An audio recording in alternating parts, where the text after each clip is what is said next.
Access PgAdmin4 through your web browser to unlock its full capabilities.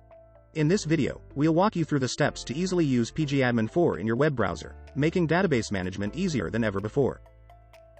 Start PgAdmin4 as you normally would on your desktop.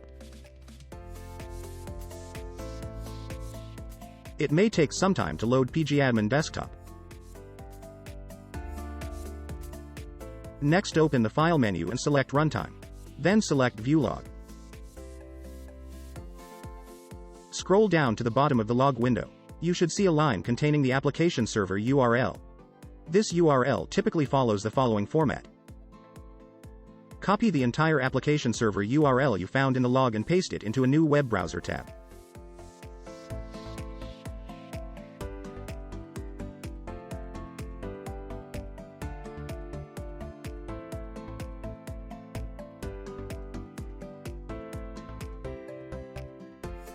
Then press Enter. It may ask you password, just provide it. So now you can do everything on this web version that you used to do in desktop version.